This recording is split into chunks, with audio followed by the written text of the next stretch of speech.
Hello students, कैसे हो आप सब।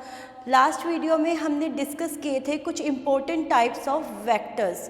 आज हम डिस्कस करेंगे कि इन वेक्टर्स को ऐड कैसे किया जा सकता है, और वी कैन से कि कंपोजिशन ऑफ वेक्टर्स। लाइक अगर तुमको दो वेक्टर्स गिवन हैं तो उसको हम एक में कैसे उसका रिजल्टेंट फाइंड आउट कर सकते हैं। तो we have two vectors here p and q inclined by some angle theta।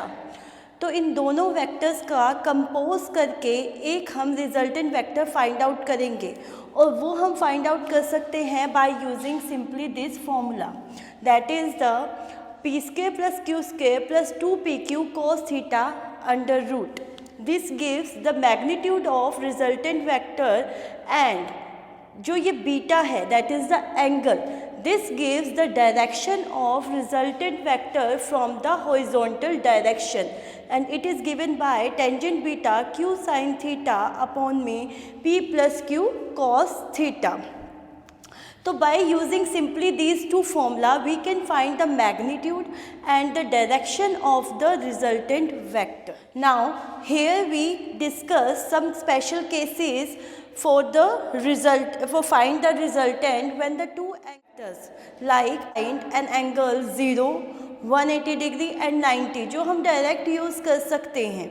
ठीक है, तो इससे तुम्हें थोड़ी सी क्लैरिटी भी हो जाएगी कि इस फॉर्मूला को यूज़ कैसे करना है। Likewise p and q are the vectors which are in the same direction. Graphically हम इसको ऐसे रिप्रेजेंट करेंगे जो हमने कल लास्ट वीडियो में किया था, एंड इनका जो रिजल्टेंट होगा ग्राफिकली वो ये होगा, because they are align in the same direction.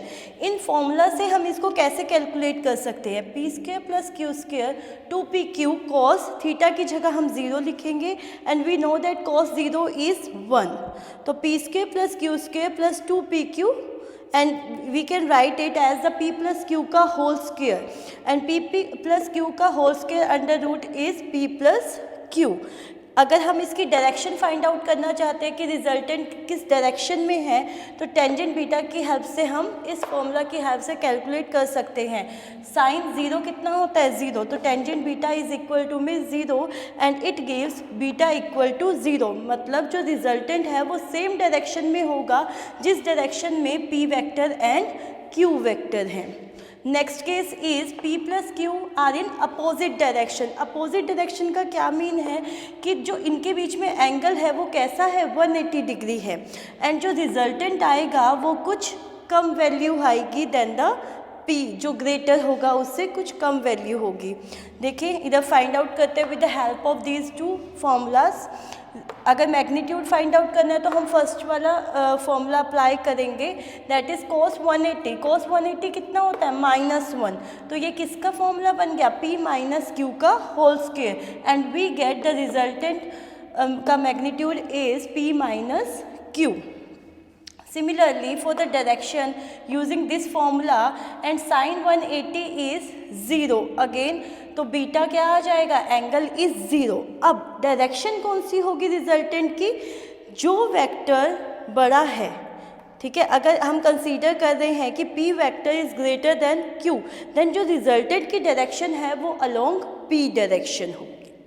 In the next case अगर p and q are perpendicular to each other, अगर दोनों परपेंडिकुलर होते हैं, again using this formula cos 90 कितना होता है, 0, we get this equation, resultant is equal to under root p square plus में q square, and direction is given by this formula, and beta जो angle आएगा वो क्या होगा, tangent inverse q by p।